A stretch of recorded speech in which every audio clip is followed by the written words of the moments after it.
अस्सलाम वालेकुम बुजुर्गों, दोस्तों और साथी नाजरीन। इस हफ्ते के फ़िक्र नज़र प्रोग्राम में आपका इस्तकबाल है।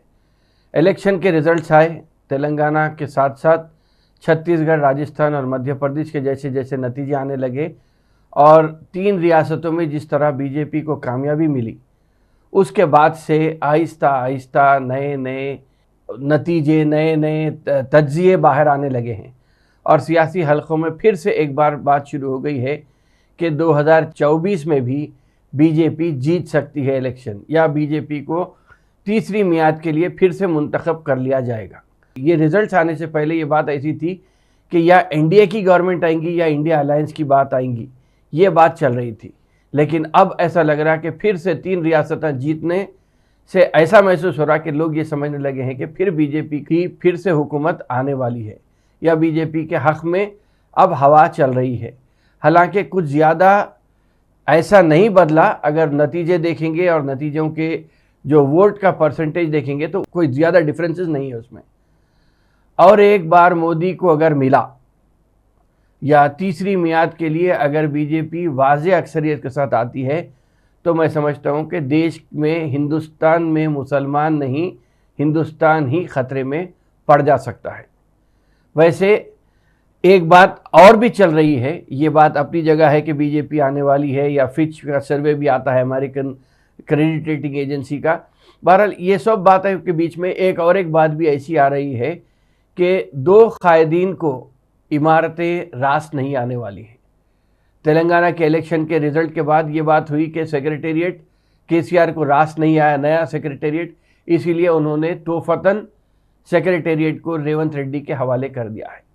क्या ऐसा ही यही बात और भी चल रही है कि नया पार्लियामेंट हो सकता है कि मोदी को रास नहीं आएगा और मोदी साहब गद्दी छोड़ के झोला लेके चले जाएंगे और पार्लियामेंट नए लीडर के लिए छोड़ देंगे, और ये तोहफा रहेगा दोनों कायदीन की तरफ से। ये बात भी आ रही है। अमेरिकन क्रेडिट रेटिंग एजेंसी की जहाँ तक बात है, अमेरिकन क्रेडिट रेटिंग एजेंसी है फिच, उसने कहा है कि वो भी बीजेपी की तरफ से पुंगी बजाना शुरू कर दिया। मगर फिच का बोलना अपनी जगह है, लेकिन अगर देखा गया तो हिंदुस्तान है, हिंदुस्तान की सियासत है और हिंदुस्तानी अवाम है, ये असल फैसला करने वाले हैं। 3 महीने पहले तक तेलंगाना में अगर कोई कांग्रेस की बात करता था तो बड़े बड़े पुलिस ऑफिसर, बड़े बड़े जिम्मेदारान जो भी थे, वो लोग हंसना शुरू करते थे। 3 महीने के बाद नतीजा क्या हुआ कि बिल्कुल ही उलटफेर हो गई और बीआरएस चले गई, कांग्रेस यहाँ पे हुकूमत बना ली, या रेवंत रेड्डी यहाँ पे चीफ मिनिस्टर बन के केसीआर का रिटर्न गिफ्ट कबूल करते हुए सेक्रेटेरिएट में जाके बैठना भी शुरू कर दिया। बीजेपी की जहाँ तक बात है, अगर पूरे हिंदुस्तान में देखेंगे तो ये हवा कभी भी हिंदुस्तान की कब पलटती कुछ नहीं बोल सकते। अलबत्ता ये बात को तस्लीम करके चलना है कि एक बहुत बड़ा डिवाइड आ गया है नॉर्थ और साउथ में, नॉर्थ इंडिया और साउथ इंडिया, या काओ बेल्ट जिसे कहते हैं, या हिंदी हार्टलैंड जिसे कहा जा रहा है, तो उसमें और साउथ इंडियन जो स्टेट्स है उसमें बहुत बड़ा डिवाइड आया है। बहुत बड़ा ग्रेट इंडियन डिवाइड के नाम से भी कहा जा रहा है। ये बात हो रही है। तो साउथ में अगर देखेंगे तो नॉर्थ में अगर कांग्रेस कमज़ोर हुई है तो साउथ में अलबत्ता कांग्रेस के लिए बहुत अच्छी ज़रख़ेज़ ज़मीन के तौर पे यहाँ पे निकले हैं। लेकिन साउथ की बदकिस्मती ये है कि 130 सीटें साउथ में हैं, और गुज़िश्ता इलेक्शन में अगर देखा गया तो 130 में सिर्फ 29 सीटें थे जो बीजेपी को मिले थे। 29 में भी शायद 26 सीट में 25 सीट कर्नाटका के थे, और जो 4 सीट है वो तेलंगाना से आए थे। बाकी पूरा साउथ इंडिया में बीजेपी साफ हो गई थी। हो सकता है कि 2024 में ये 29 से 9 पर भी आके रुक सकती है। वो भी कर्नाटका में ही ज़्यादा फ़ायदा हो सकता है, क्योंकि तेलंगाना में ऐसा लग रहा है कि बीजेपी लड़ तो सकती है, वोट भी हासिल कर सकती है, लेकिन जीत नहीं सकती। तो ये सब ख़यास आराइयों की बातें हैं। लेकिन वैसा देखेंगे तो आंध्र प्रदेश में भी बीजेपी का कोई चलन नहीं है, उड़ीसा में भी कोई ज़्यादा वो नहीं है, तमिलनाडु और केरला में भी ये चीज़ कोई ख़ास अहमियत बीजेपी को नहीं दी जा रही है। अलबत्ता वोट शेयर की हम बात करेंगे तो इंदिरा गांधी के असैसिनेशन के बाद, या इंदिरा गांधी पर हमला करके उन्हें जब शहीद कर दिया गया था, तो उस वक्त कांग्रेस ने पूरे हिंदुस्तान में स्वीप किया था इलेक्शन, और 400 सीट के करीब कांग्रेस को मिले, 400 सीट से ज़्यादा कांग्रेस को मिले थे। अलबत्ता जो वोट शेयर था कांग्रेस को 47% वोट शेयर कांग्रेस को मिला था। 2019 में ही अगर वही चीज़ को हम रिपीट देखेंगे तो 2019 में बीजेपी को 303 सीट मिले और 37% वोट शेयर मिला। इस मर्तबा ऐसा कहा जा रहा है कि इंडिया ये कोशिश कर रही है कि इस मर्तबा 50% वोट शेयर लेना और कांग्रेस के रिकॉर्ड को तोड़ने की बात हो रही है।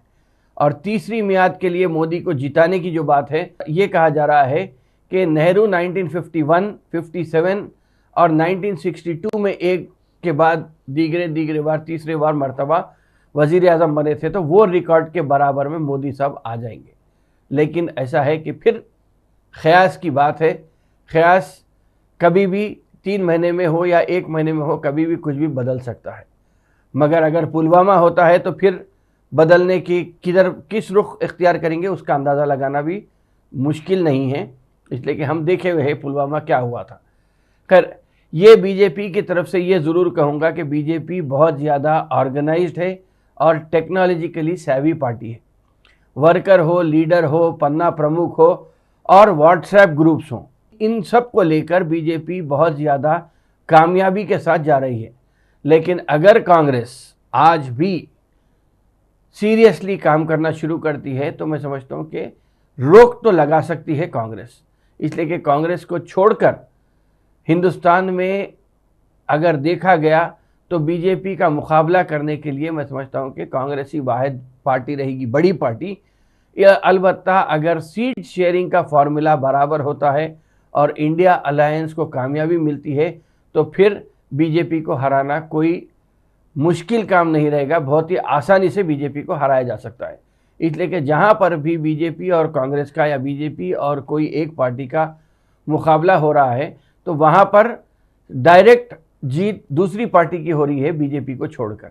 अलबत्ता बीजेपी के तरफ से जो फ़ायदे हैं बीजेपी के, या बीजेपी जो ऑर्गेनाइजेशन का मामला है, पन्ना प्रमुख तो रहता है, उसकी जिम्मेदारी अपनी रहती है, लेकिन बीजेपी के तरफ से पोलिंग के दिन हर वर्कर को, हर पन्ना प्रमुख को फ़ोन भी किया जाता है ताकि वो निकल के वोट डलाएं, निकल के काम करें।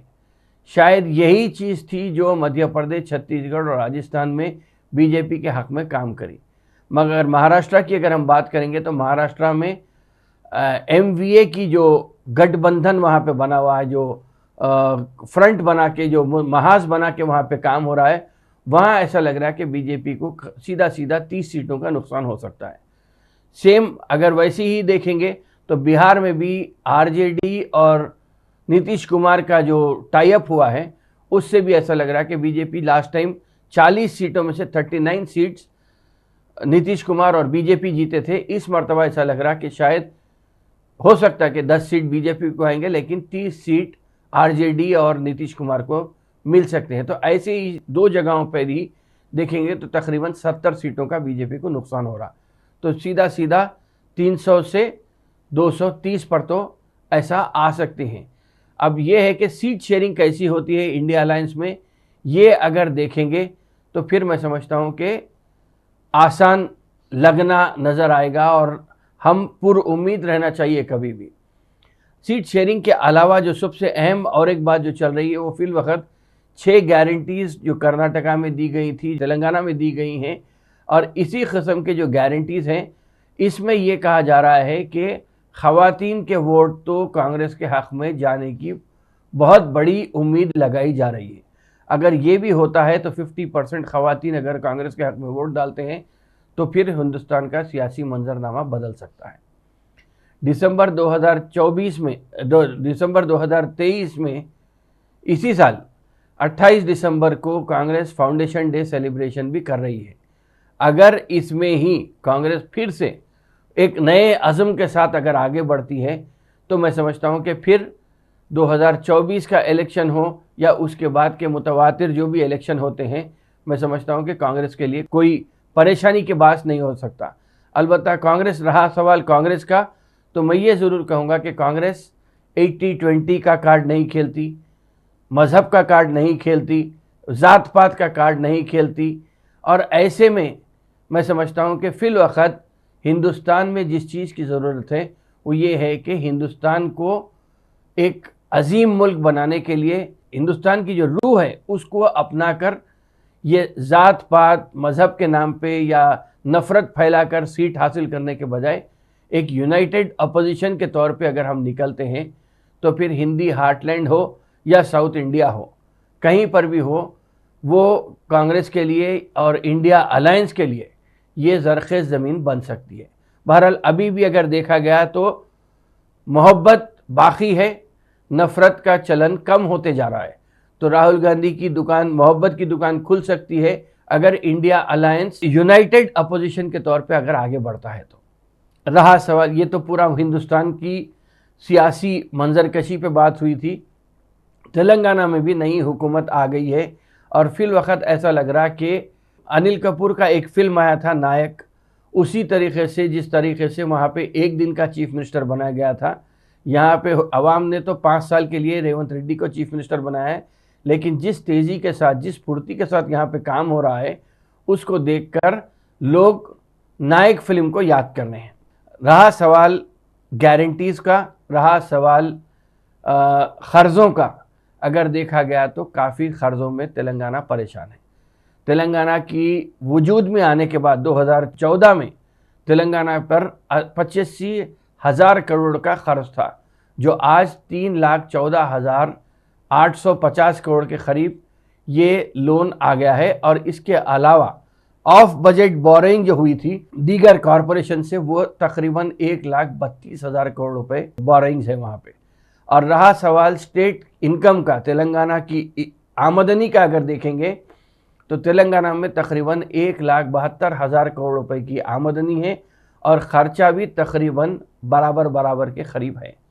अब ये है कि ख़र्च का बोझ जो पड़ गया है नया, उससे परेशान है, लेकिन नई राह तलाश करने के लिए फिलवक़्त जो हुकूमत जिस तरीके से, जो फुर्ती के साथ, जो तवानाई के साथ काम कर रही है, वो इसी में लगी हुई है कि 2,500 रुपये पेंशन, 500 रुपये का सिलेंडर और आरटीसी बस, इनके ऊपर जो अखराजात होने वाले हैं वो तकरीबन 18,000 करोड़ रुपए के अखराजात होने वाले हैं। रैतु भरोसा, जो किसानों को दी जाने वाली इमदाद के तौर पर दी जाने वाली है रकम, उसके ऊपर 30,000 करोड़ रुपए जाने वाले हैं। इलेक्ट्रिसिटी 200 यूनिट 7,000 करोड़ उस पर ख़र्च होने वाले हैं। और 4,000 रुपये का जो वजीफ़ा उम्र रसीदा लोगों को दिए जाने वाले हैं, उस पर तकरीबन 16,000 करोड़ रुपए का ख़र्चा है। तो अब फ़िलवक़्त हुकूमत के लिए जो सबसे बड़ी परेशानी है, एक तो नए ज़राए आमदनी तलाश करना है, और अपने जो 6 गारंटीज़ हैं जो मकबूल हुए हैं कर्नाटका में और अब कर्नाटका के बाद तेलंगाना में हुए हैं, हो सकता है कि ये गारंटीज़ है उस पर लोग तो भरोसा किए हैं, हो सकता है कि गवर्नमेंट इसे पूरा भी करेगी। अगर सेंटर में, मरकज़ में कांग्रेस की हुकूमत या कांग्रेस अलायंस की हुकूमत आती है, तो मैं समझता हूं कि 2019 में जो मिनिमम इनकम गारंटी स्कीम की जो स्कीम का जो ऐलान हुआ था राहुल गांधी की तरफ से, मैं समझता हूं कि वो अगर होता है तो यहाँ की हुकूमत हो, कर्नाटका की हुकूमत हो, या जहाँ पर भी कांग्रेस की या कांग्रेस के हलीफों की हुकूमत हो, वहाँ पे उनके लिए रास्ते आसानी के साथ खुल सकते हैं। बहरहाल पूरा मजमुआ ये है कि इन सब सब्सिडीज़ अपनी जगह है, जो स्कीम्स अनाउंस हो रहे हैं वो अपनी जगह है, लेकिन यहाँ पर ये बात है कि फ़िलवक़्त तो ये 2 रियासतों में तो, बल्कि साउथ इंडिया से बीजेपी का पत्ता साफ़ हो गया है। अब आहिस्ता आहिस्ता अगर ये नॉर्थ इंडिया में भी ये चीज़ फैलती है, तो फिर वहाँ पर भी, या वहाँ पर के लोगों को अगर थोड़ी अक्ल आती है और सोच के वोट देते हैं, यूनाइटेड अपोजिशन वहाँ पे रहता है, तो फिर हो सकता है कि पूरे हिंदुस्तान में एक किस्म से फिर से मोहब्बत का हिंदुस्तान बन सकता है। ताजमहल जिसा मोहब्बत की निशानी कहा जाता है, वैसा पूरा हिंदुस्तान भी एक ताजमहल की तरह फल फूल सकता है। बहरहाल ऐसी चीज़ें हैं कि अभी से हम कमर बस्ता होकर काम करना शुरू करेंगे तो ही ये सब, या ये सपना सच हो सकता है, ये ख्वाब हकीकत में बदल सकता है। बहरहाल इन सब के लिए आहिस्ता आहिस्ता ये अवाम के बीच में ये बात आना चाहिए कि किस तरह आगे बढ़ना है और कैसी हमारी सियासी सोच और फिक्र होनी चाहिए। इन सब को लेकर ही अगर हम आगे बढ़ेंगे तो फिर एक अच्छे मुस्तकबिल की तरफ हम आगे बढ़ सकते हैं। बहरहाल ये ऐसे चीज़ें हैं कि जिसके लिए वक्त लगता है, लेकिन वक्त आज से हम शुरू करेंगे तो शायद 3 महीने में, जबकि मरकज़ी हुकूमत के या पार्लियामेंट के इलेक्शन के जो नोटिफिकेशन आने वाला है, जब तक हम तैयार हो सकते हैं। तो अभी से मैं ये चीज़ को आज दोहराने की बात यह है कि आप अगर ये चीज़ को सोचते रहेंगे, सियासी फ़िक्र आप में चलती रहेगी, तो फिर हम के 2024 के फरवरी, मार्च, अप्रैल के जो इलेक्शन होने वाले हैं उसके लिए सही सिमत में हमारा फैसला कर सकते हैं। बहरहाल इन सब चीज़ों के साथ, इन पॉइंट्स के साथ मैं यही उम्मीद करता हूं कि अगर आप सोचते रहेंगे तो अपने फ़ैसले में सियासी पुख्तगी भी आ सकती है और हम बेहतर मुस्तकबिल के वास्ते फ़ैसला कर सकते हैं। तब तक आप सोचते रहिए। इंशाअल्लाह आइंदा हफ्ते फिर मुलाकात होगी, फिर बात होगी। शुक्रिया, खुदा हाफिज़।